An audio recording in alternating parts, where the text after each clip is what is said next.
जय हिंद दोस्तों, क्या हाल है आप लोगों के। लेक्चरर का जो बायोलॉजी का एग्ज़ाम है उसके लिए कुछ बेसिक क्वेश्चन बनाए हैं मैंने। और ये जो बेसिक क्वेश्चन है ये इसलिए बनाए गए हैं जिससे आपकी कई सारी चीज़ों में क्या होता है, सिली मिस्टेक हो जाते हैं साइंस में।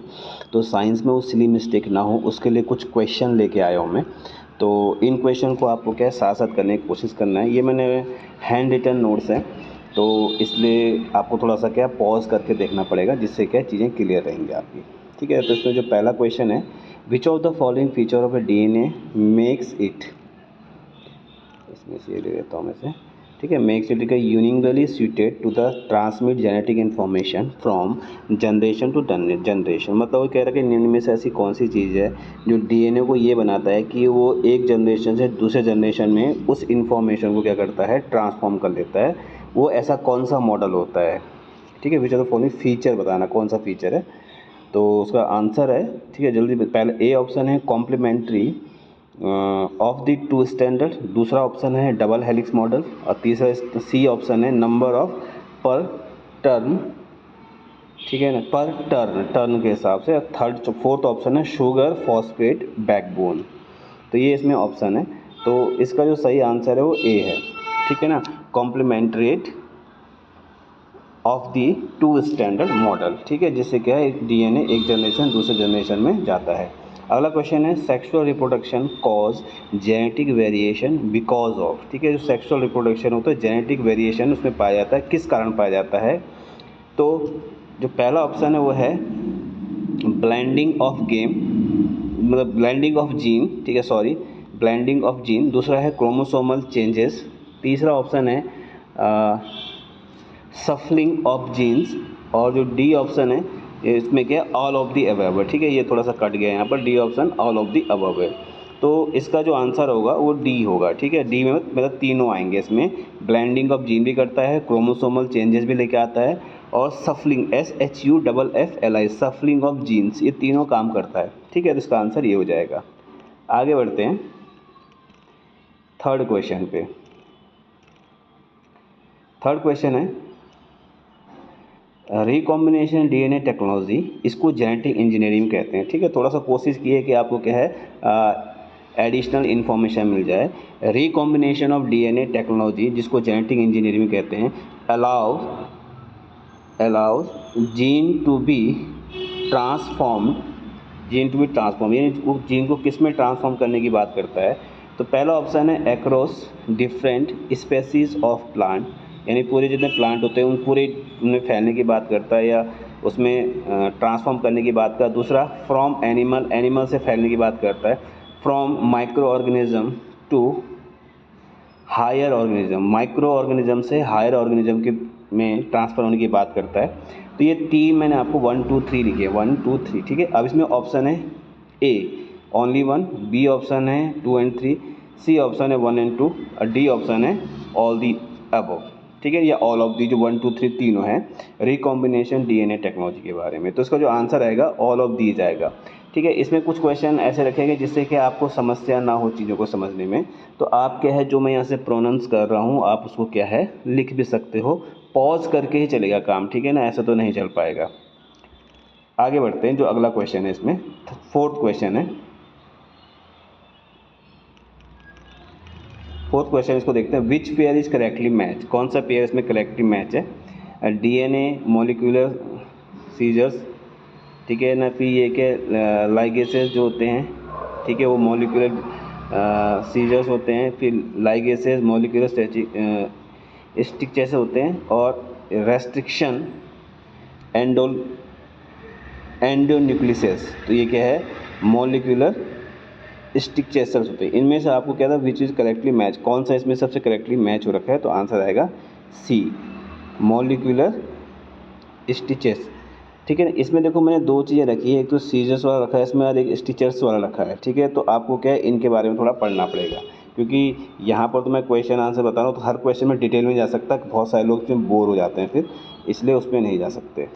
ठीक है ना, बाकी कोई भी डाउट हो इसका डिटेल आपको चाहिए होता है मुझे बता देना, मैं आपको भेज दूँगा।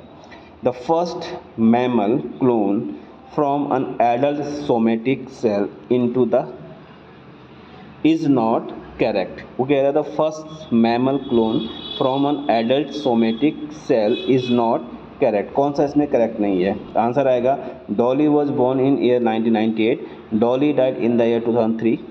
ठीक है ना। Dolly was born in Scotland, Dolly died due to the lung disease. अब देखो, आपको सबको पता है कि जो फर्स्ट मैमल क्लोन था उसका नाम डॉली था, सबको जानते हैं। वो कह रहा है adult somatic cell is not a correct. उसके बारे में कौन सा स्टेटमेंट सही नहीं है? ठीक है, तो जो ये फिफ्थ क्वेश्चन है उसका आंसर आएगा A, Dolly was born in the 1998। ठीक है ना। इसके बारे में वो इतनी जल्दी नहीं मरा था, तो इसलिए आपको क्या उसके बारे में सर्च कर लेना चाहिए। अगला है six question, which of the following is the first living clone genetic engineering organism by human? Which of the following is the first living clone genetic engineering organism in the human? तो सबसे पहले first कौन सा माना जाएगा? तो option है Harman bull, दूसरा है बोनी, तीसरा है डॉली और चौथा है सुपर बग। ठीक है ना। तो जो ये सिक्स क्वेश्चन है इसका जो आंसर आएगा वो आएगा सी। अभी डॉली के बारे में पढ़ा हमने, तो उसका आंसर डॉली आएगा। नेक्स्ट क्वेश्चन है, आगे बढ़ते हैं सेवन्थ क्वेश्चन पे। साइंटिस्ट ऑफ NDRI, ठीक है, scientist of NDRI Karnal Haryana में है। ठीक है, करनाल हरियाणा बेसिकली जो नेशनल डेयरी रिसर्च इंस्टीट्यूट है उसके बारे में बात कर रहा है। Develop the second clone of which on the following animal? किस एनिमल में उसने सेकेंड क्लोन बनाया था? ऑप्शन है सीप, बफेलो, कॉ एंड गोट। तो आंसर आएगा 8 का आएगा, ये 7 का जो आंसर आएगा वो आएगा बी, बफेलो बनाया था इन्होंने। ठीक है। अगला क्वेश्चन है 8, which country has produce the first transgenic glowing pigs that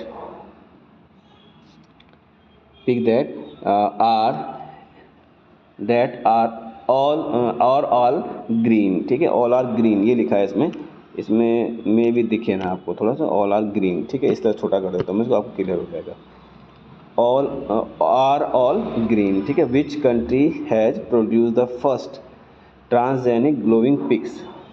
ठीक है, बेसिकली तो आपको कुछ समझ में आ रहा है कि जितने क्वेश्चन है ये DNA को लेकर हैं। ठीक है ना, DNA RNA को लेकर क्वेश्चन बनाएंगे, तो वही वाले कर रहे हैं इसमें।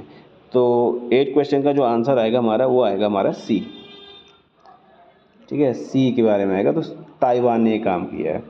अगला जो क्वेश्चन आता है वो आएगा 9, इंजेज is the name of the world first cloned.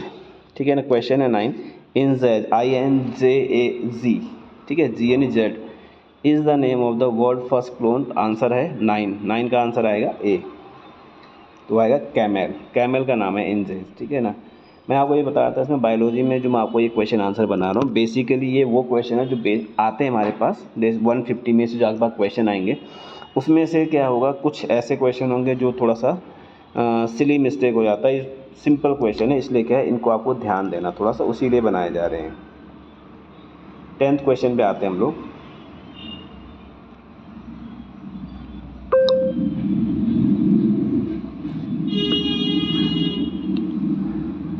Tenth question है,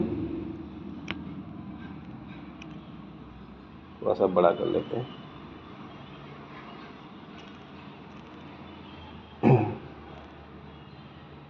The sequencing of entire gene of an organism was done in 1996। तो उस और 1996 ऑर्गेनिज्म, तो ऑर्गेनिज्म क्या था उसके बारे में बताना है कौन सा था। तो ऑप्शन है ह्यूमन बीइंग, प्लाज्मोडियम वाइपैक्स और एल्डिनिस्टिक माउस या फिर यीस्ट। तो आंसर जो 10 है, 10 का जो आंसर आएगा डी आएगा, यीस्ट था उसका आंसर। ठीक है, जो ऑर्गेनिज्म पहली बार बनाया गया था। 11th क्वेश्चन है, world level program human genome project is related which? ठीक है ना। 11th क्वेश्चन है कि जो वर्ल्ड लेवल प्रोग्राम है ह्यूमन जीनोम प्रोजेक्ट इस किससे रिलेटेड है? तो इसमें जो ऑप्शन है, 4 ऑप्शन है। Establishment of a superman society, पहला ऑप्शन। दूसरा है identification and mapping of human gene and its sequence, B option. C option है identification of colour distinct breed, और डी ऑप्शन है genetic improvement of human breeds. ठीक है, तो total क्या हो गए, ये 4 ऑप्शन हो गए। इनमें से जो आपका आंसर होगा बी। ठीक है, identification and mapping of human gene and its sequence, ये इसमें आंसर आ जाएगा। अगला जो क्वेश्चन है वो 12th क्वेश्चन है।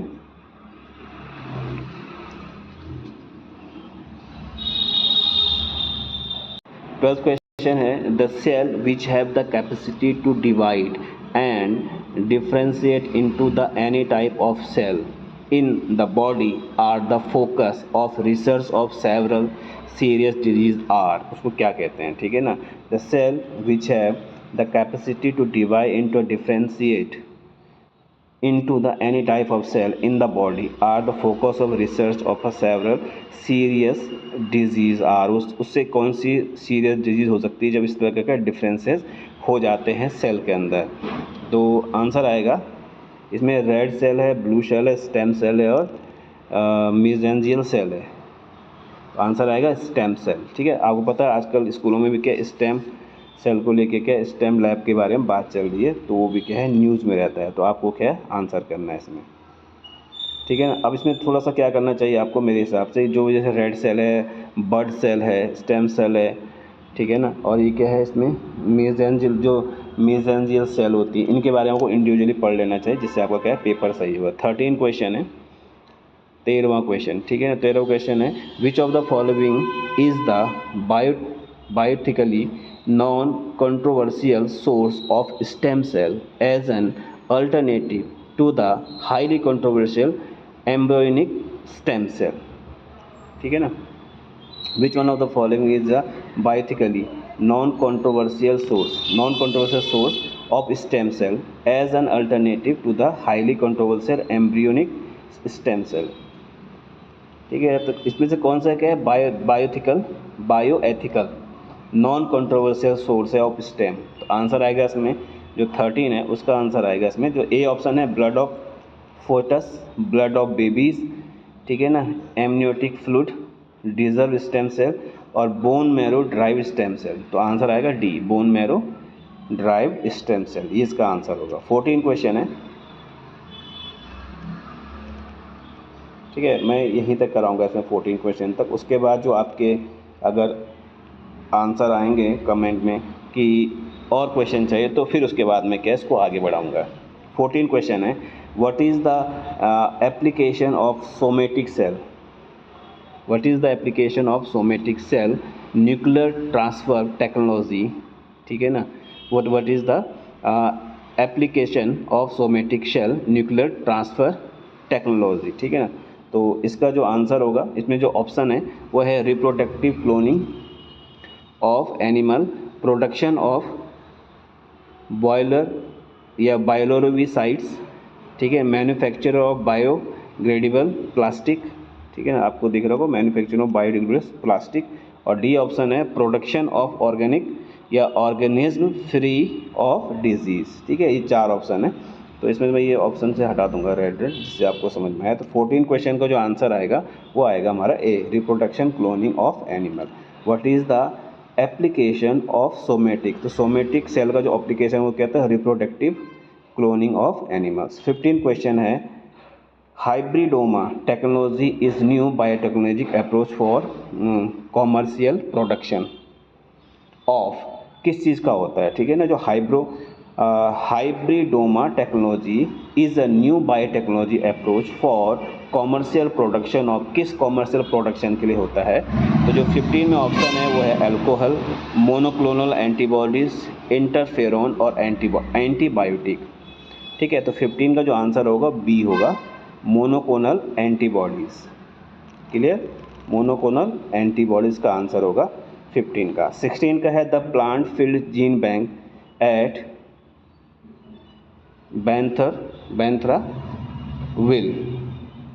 बैंथोराविल, ठीक है, the plant field gene bank at बैंथोराविल। तो इसका जो आंसर आएगा वो क्या है, preserve endangered varieties of plants, check piracy of bio diversity, identify economically important wild plant और ऑल और करेक्ट। 16 का जो आंसर आएगा डी आएगा, ठीक है ना, ऑल और करेक्ट। तो ठीक है दोस्तों, ये मैंने आपको यहाँ तक पेपर कराया है। अगर आपको उसमें कुछ भी समझ में आए, 16 क्वेश्चन कराए मैंने इसमें, मेरे पास बहुत सारे क्वेश्चन लिखे हैं। अगर आपको ये सेशन सही लगता है तो फिर मैं आपके लिए आगे इसमें काम करूँगा। तब तक के लिए जय हिंद, जय भारत। और जो भी आपको कमेंट हो, जो भी आपको करना आप उसमें कर सकते हो।